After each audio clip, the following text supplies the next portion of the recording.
A guerra da Ucrânia completa 2 anos neste fim de semana. Hoje, o presidente ucraniano Volodymyr Zelensky disse que o país prepara uma nova contraofensiva contra o exército russo. Os Estados Unidos anunciaram que vão impor sanções a mais de 500 alvos russos. Vamos dar uma olhada nessa reportagem que a gente preparou para vocês. A guerra completa 2 anos com um elemento a mais de tensão. A morte do opositor de Putin, Alexei Navalny, numa prisão no Ártico. Em resposta, os Estados Unidos anunciaram que vão impor sanções a mais de 500 alvos contra a Rússia. A Casa Branca disse que esse é só o começo das consequências pela morte do ativista. Mas sanções, até hoje, não foram suficientes para intimidar Moscou. Há 2 anos, a União Europeia anunciou que iria restringir a compra do gás natural e do petróleo russos. No entanto, a enorme dependência do combustível fez com que as nações continuassem gerando renda para o Kremlin.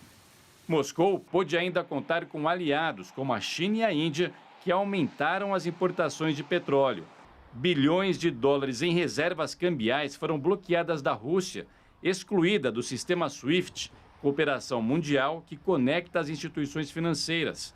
Retaliações sem precedentes, mas o colapso econômico não veio.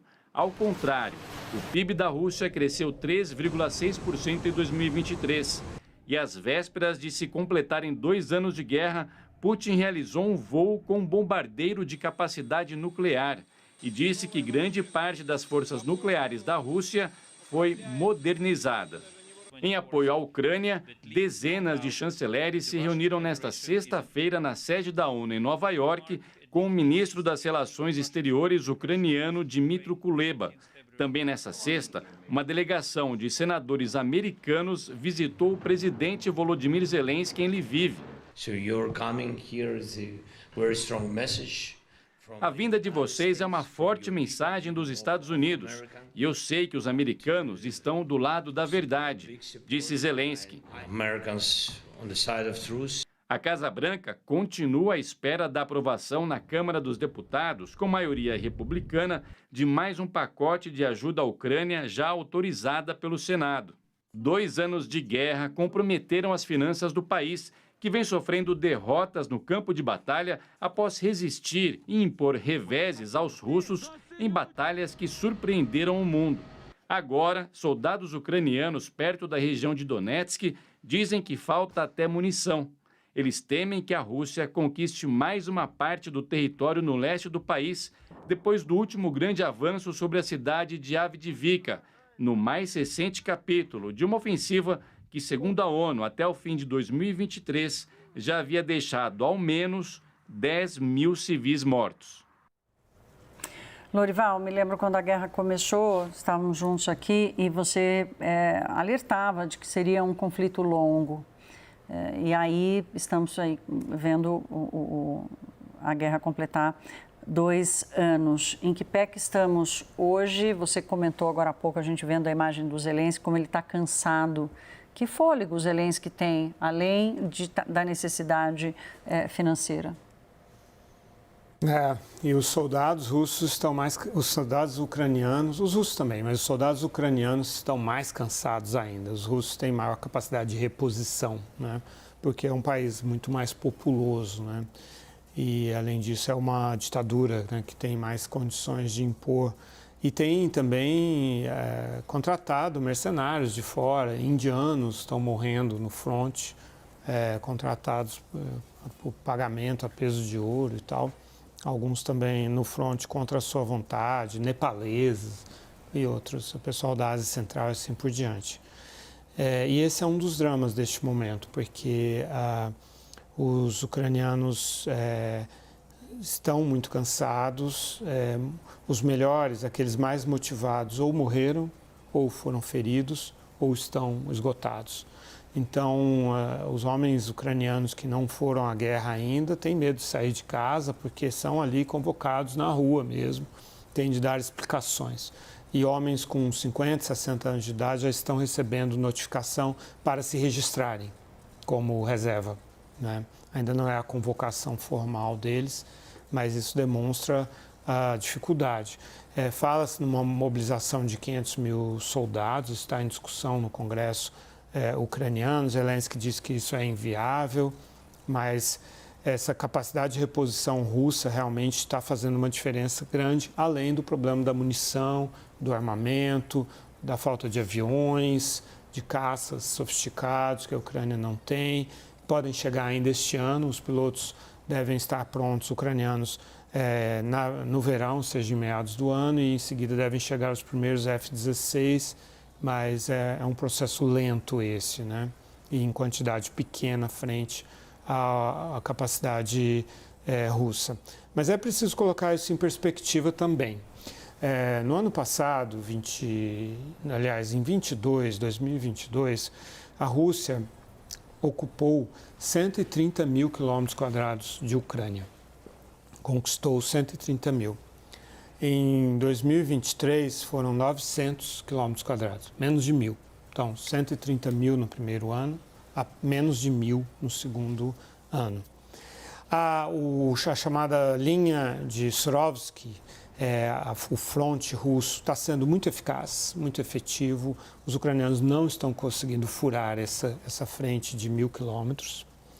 Então, os ucranianos estão usando armas de mais longo alcance e também drones marítimos, principalmente, mas também drones aéreos. Drones marítimos, inclusive, foi uma inovação ucraniana para atingir, e tem conseguido atingir a marinha, a força naval russa, sobretudo no Mar Negro e no Mar de Azov também, e também a força aérea, né? Então, hoje dizem ter derrubado o segundo A-50, que é o AWACS soviético, né? Avião de surveillance, né? De monitoramento aéreo. Eles tinham 8, os russos, já perderam 2, sobram 6. Né? Então, tem havido alguns feitos importantes dos ucranianos. A Europa aprovou 50 bilhões de dólares, né? A República Tcheca e a Dinamarca resolveram doar toda a munição de artilharia que tem para a Ucrânia. A Alemanha também está falando, tem uma eterna discussão sobre liberar armas, mísseis Taurus de 500 quilômetros de alcance. Estados Unidos também. A ajuda está chegando, apesar desse esgotamento e dessa dificuldade de manter a força no front, né, Lorival? Eu já vou voltar com você para te dar a oportunidade da gente colocar o Brasil, o presidente Lula, nessa discussão. Christopher, a ajuda dos Estados Unidos, né? Essa que tem sido considerada a mais importante, e os Estados Unidos estão vivendo a sua própria celeuma política, e está pendurada lá a aprovação no Congresso Nacional, e tem uma campanha política acontecendo por lá. A tua avaliação desses 2 anos e o que esperar, já que vai continuar sendo um conflito de longa duração, o que esperar da participação americana? Olha, eu acho que o Lorival colocou muito bem os desafios que os ucranianos se enfrentam.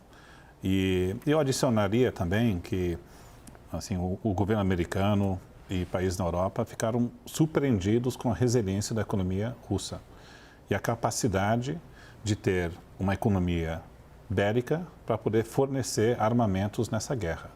Então, a esperança do regime de sanções americanas da Europa para poder realmente afetar e dificultar a capacidade de encaminhar essa guerra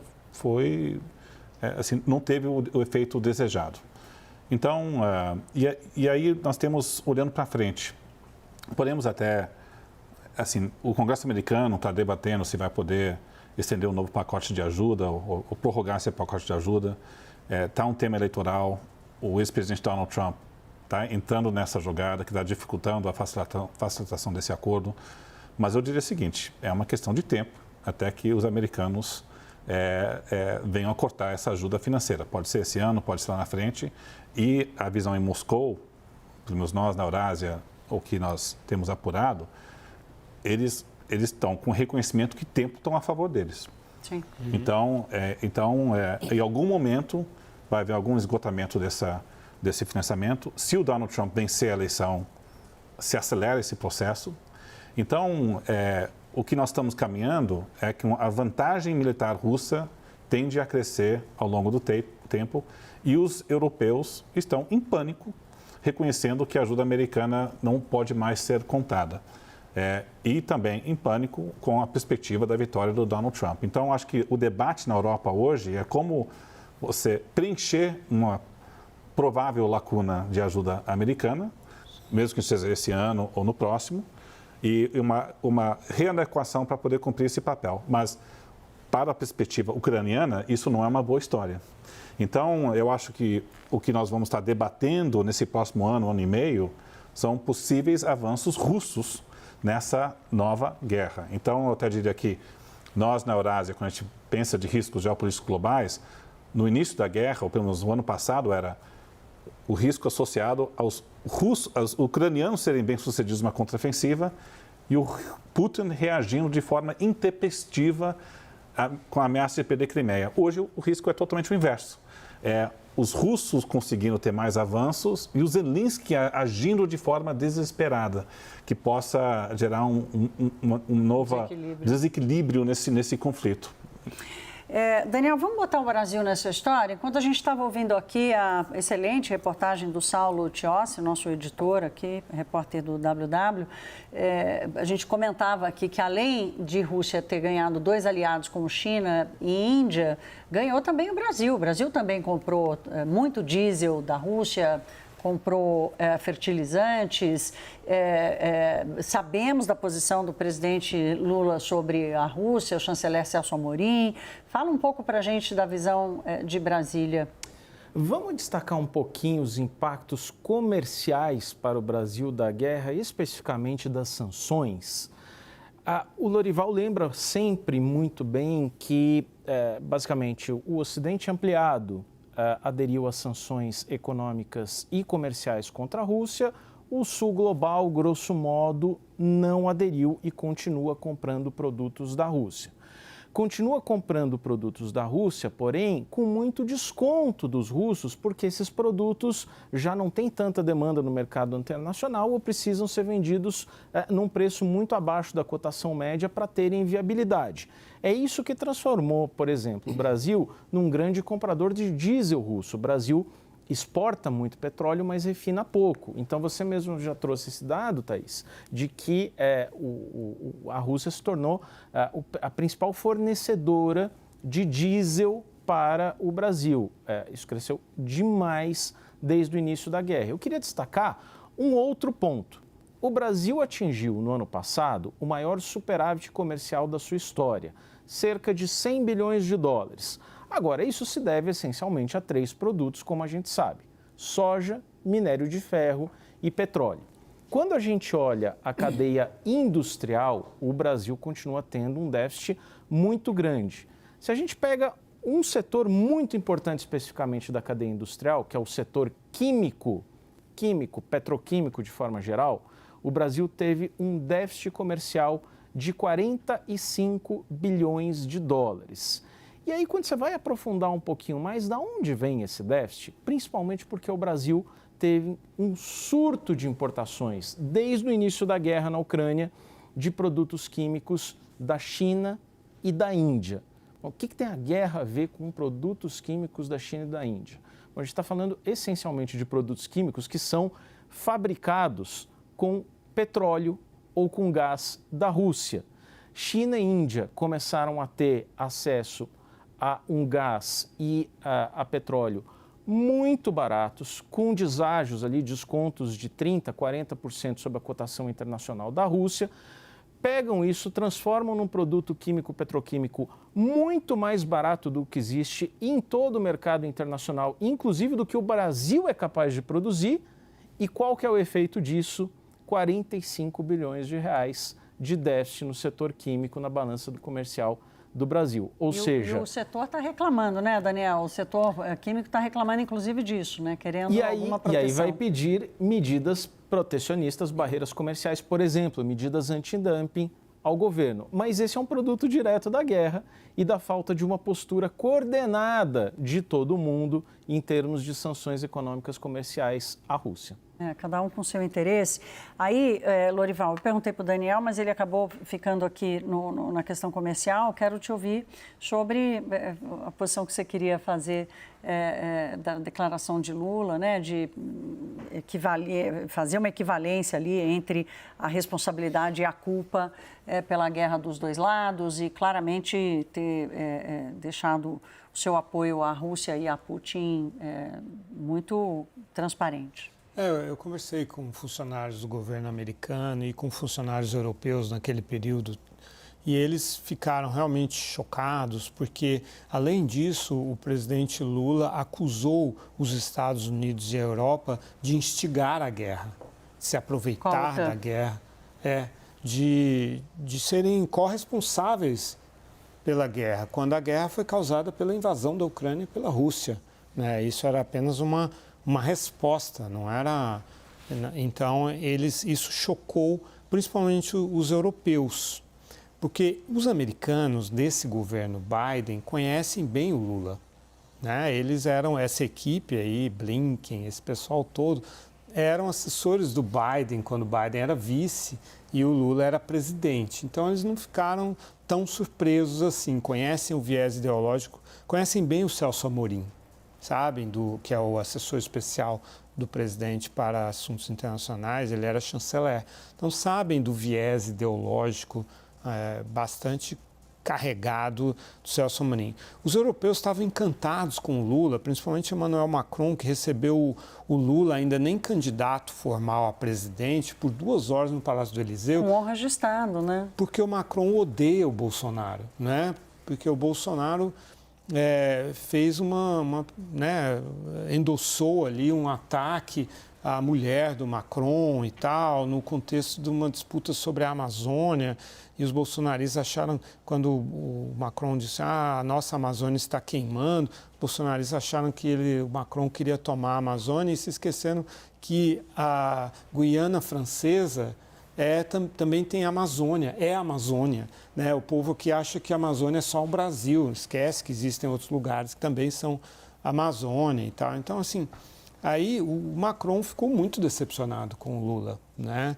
E esse entusiasmo todo com o Lula se desvaneceu e eu ouvi alguns comentários assim, no sentido de que foi a perda de capital político mais rápido das últimas décadas, né? E auto-infligido, né? Foi o próprio Lula que fez isso consigo mesmo e continua fazendo agora no caso de Israel, né?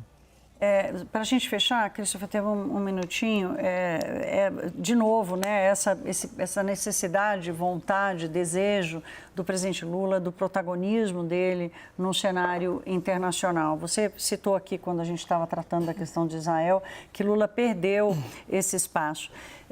Quem ocupa hoje a capacidade de ter o mínimo de moderação em qualquer discussão dessa guerra?